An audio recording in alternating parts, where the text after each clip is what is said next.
Bonjour à tous, on va parler de la polémique de la semaine. Mathilde Panot a annoncé sur BFM TV qu'elle souhaitait désarmer les polices municipales. Alors qu'est-ce qui se passe, Mathilde? Est-ce que la France insoumise est devenue folle? Est-ce que la France insoumise est devenue le parti des délinquants, comme le disent les opposants de droite, d'extrême droite, voire même de gauche? Ou est-ce que c'est un peu plus subtil que ça? On va voir ce que dit Mathilde Panot exactement, et ensuite on va voir ce qu'en dit la Cour des comptes. Attention, c'est du sérieux, elle a produit un rapport sur les polices municipales en 2020, et c'est très intéressant. Et en Mais sur régie cette publique question de de la l'eau. police municipale, c'est-à-dire que vous dites aux habitants de communes qui nous écoutent, qui peut-être demain auront une liste LFI dans leur municipalité, dans leur ville, si vous élisez un maire de la France insoumise, nous désarmerons la police municipale de votre ville si elle est armée. Oui, oui. Donc ça, c'est le moment qui a fait polémique de l'interview. Je pense qu'elle s'est pris un peu un piège de la part du journaliste. Parce que, en fait, de toute l'interview sur la question de la police municipale, il ne ressort que ça. Alors que pendant quasiment 5 minutes, elle vient d'expliquer son propos, et c'est quand même plus subtil que on va désarmer la police municipale dès qu'on arrive euh, dans une mairie. On va écouter le début de son propos.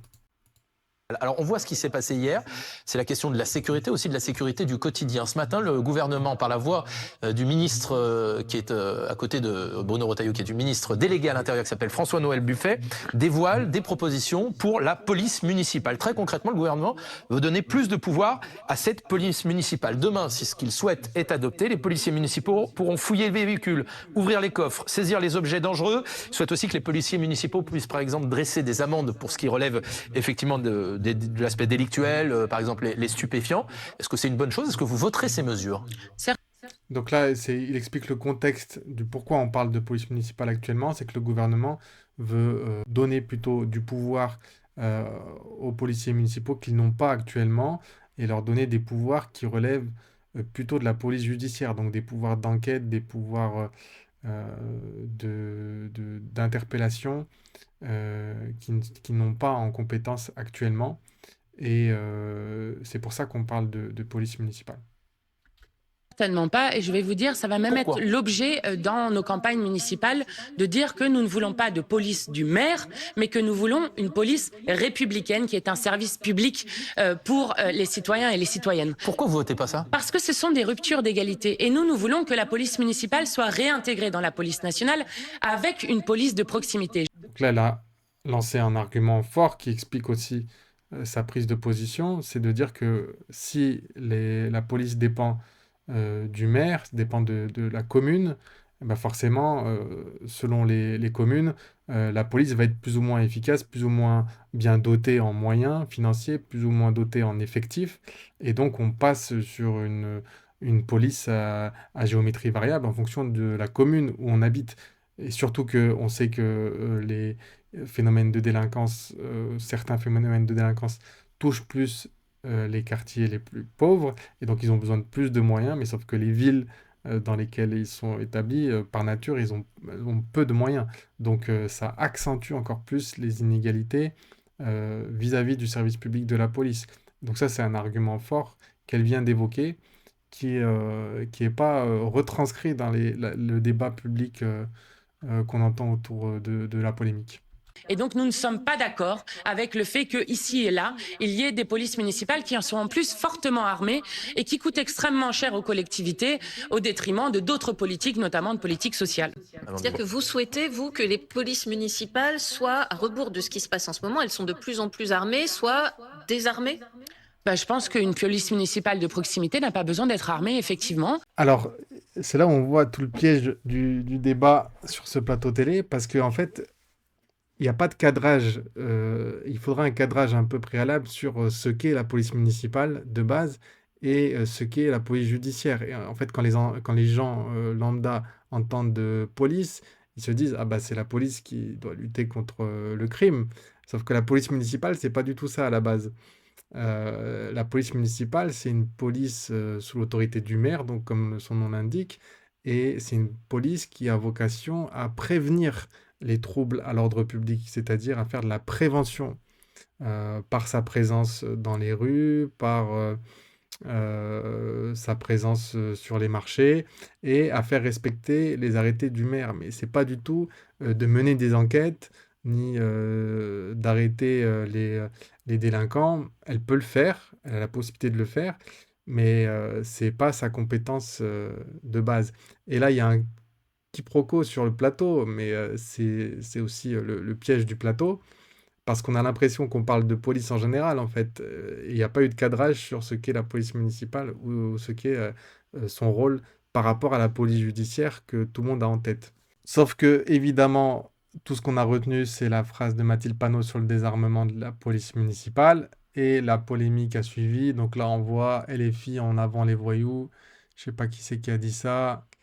Voilà, Michael Delafosse, donc maire socialiste de Montpellier, Olivier Faure et compagnie, ont tous marqué leur profond désaccord, comme si c'était une idée folle. Alors, on va voir, est-ce que c'est une idée si folle que ça?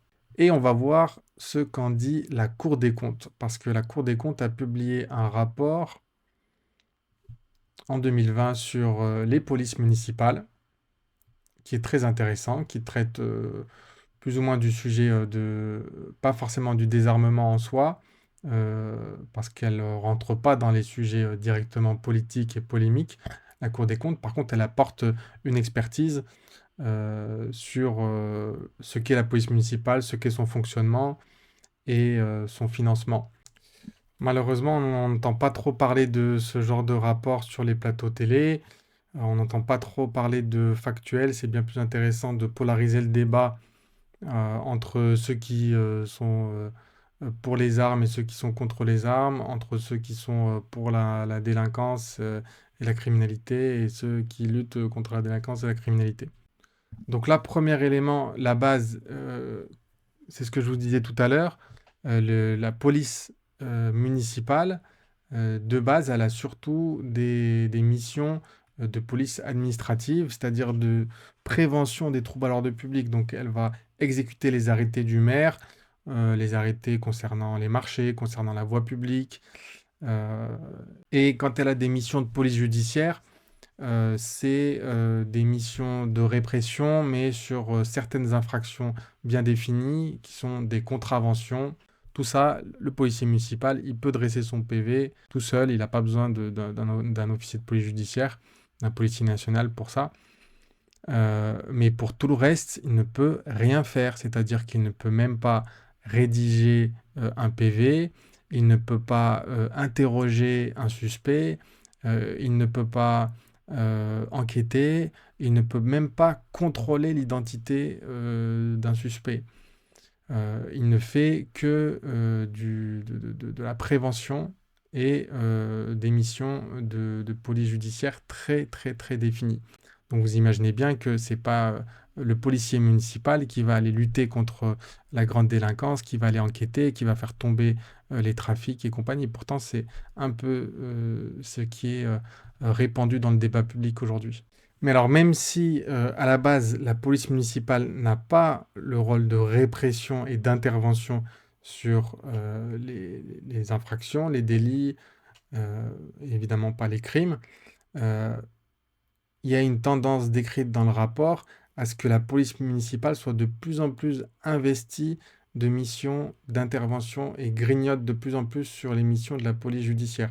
Comment ça se fait? Eh ben, ça, c'est parce que les maires sont très contents d'investir dans la police municipale, de faire comme si c'était une vraie police nationale, entre guillemets, une police judiciaire. C'est pas question de vraie ou fausse police, mais une police judiciaire, de les armer et même de les faire intervenir un peu sur le mode, par exemple, des BAC, des brigades anti-criminalité. À Lyon, on a le GOM qui joue un peu ce rôle-là. Mais le problème, c'est qu'ils sont envoyés sur des missions d'intervention sans avoir, comme on l'a dit, forcément les formations, sans avoir les capacités d'intervention, sans avoir la direction, parce que dans une municipalité, vous n'avez pas une direction de police judiciaire ou une DSP, une direction de la sécurité publique, formée comme celles de l'État. Donc ça peut mener des situations un peu dangereuses. Ça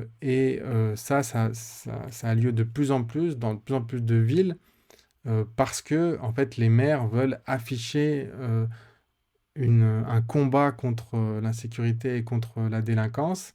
Et de l'autre côté, l'État est très content d'avoir ces maires-là, parce qu'il va se défausser de tout un tas de missions qui relèvent de sa compétence à la base. C'est ce qu'explique ce rapport. Et donc, les polices municipales, qui ne sont pas obligatoires, hein, la sécurité, c'est une compétence essentielle de l'État.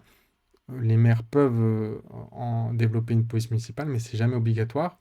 Et ces polices, elles ont tendance à se multiplier, à être multipliées dans leur effectif. C'est une tendance longue, ça, des dernières années. En parallèle, les effectifs de police judiciaire diminuent. Dans l'ensemble des communes de l'échantillon de la Cour, les effectifs de police municipale ont augmenté de 6% entre 2014 et 2018, là où les effectifs affectés à la sécurité publique dans les commissariats et brigades dont dépendent ces communes ont baissé de 2%. Le deuxième point, c'est sur les missions. Il y a une substitution des missions de la police judiciaire, donc des missions d'intervention sur des délits ou sur des infractions. Le rapport nous dit l'effet de substitution semble se vérifier partout où la police municipale compte un effectif nombreux et fonctionne selon une doctrine d'emploi privilégiant l'intervention. Donc, quand les maires décident d'investir cette police municipale d'une mission d'intervention, contrairement, on va dire, à sa nature, eh bien, la police nationale se défausse. Et donc, la police nationale aura de moins en moins à intervenir sur ces missions-là. Ça crée une relation de dépendance des forces de l'État à l'égard des polices municipales. Cette dépendance peut exister à l'égard des moyens matériels que les communes mettent à disposition de l'État. C'est le cas hier, par exemple, où la police municipale prête ses casques et boucliers de protection à la police nationale, ou la brigade cynophile de Beauvais mise à disposition de la police nationale. Donc dans la conclusion de ce passage sur les missions, la Cour des comptes nous dit les forces de l'État tendent à être de plus en plus dépendantes de moyens qu'elles ne maîtrisent pas et dont le dimensionnement et l'emploi peuvent varier sur une simple décision du maire ou en cas d'alternance politique.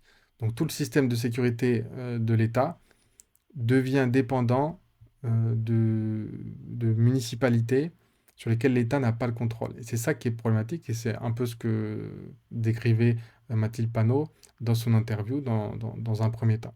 En définitive, reprend la Cour des comptes, l'assimilation de certaines polices municipales aux forces nationales est préjudiciable pour les communes, qui exposent leurs agents à des risques auxquels ils ne sont pas formés à faire face.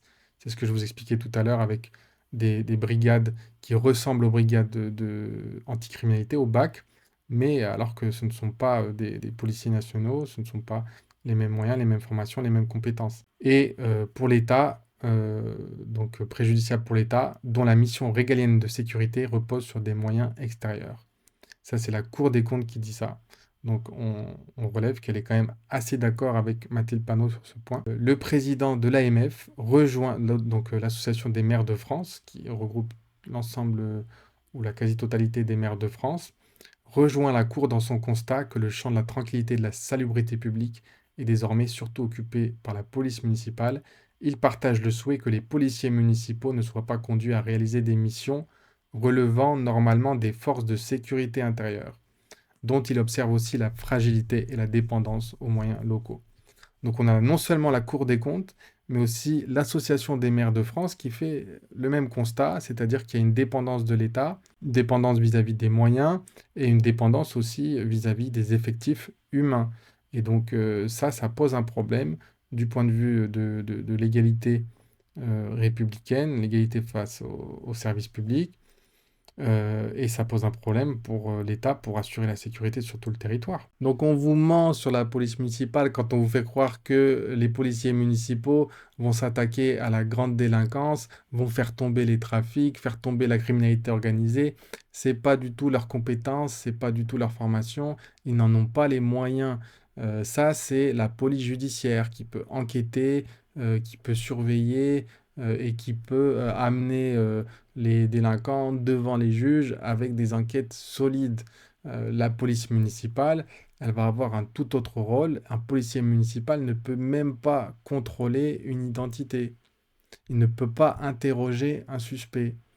Donc, il ne va pas faire tomber de trafic ni quoi que ce soit. Et quand on fait intervenir un policier municipal sur des opérations d'envergure, eh bien, potentiellement, on le met en danger, on met en danger les citoyens. Tout ça pour que le maire de la commune puisse faire croire ou montrer qu'il est actif contre la délinquance, contre l'insécurité, alors que ça ne vaut rien puisque c'est la police judiciaire qui a ce rôle-là. Et de l'autre côté, l'État est content de se désengager parce que c'est le mouvement de l'État actuellement dans tous les services publics.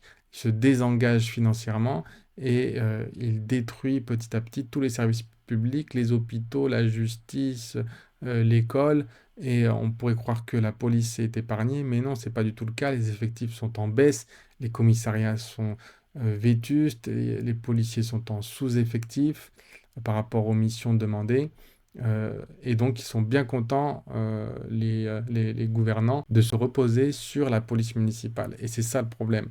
Parce que pendant ce temps, il n'y a pas de véritable politique judiciaire qui est mise en place pour lutter contre les grands trafics et la grande criminalité. Donc là, on va voir un autre point de ce rapport intéressant et un point fondamental, c'est que malgré tout ce qu'on dit dans les journaux et surtout ce que disent les maires des communes qui essayent de se bâtir une réputation politique de dure avec les délinquants, eh bien, en fait, on n'a pas d'évaluation concrète des polices municipales, de leur performance du point de vue de la baisse de la délinquance. Et ça, c'est un gros problème parce qu'il y a beaucoup d'argent qui est mis par les communes dans la police municipale pour un objectif politique, un objectif de communication, disons-le clairement, mais on n'a pas le moyen de l'évaluer, alors que cet argent aurait pu être mis ailleurs. Voilà pour ce rapport, j'espère que vous avez trouvé ça intéressant. Alors en conclusion, on peut se dire que finalement,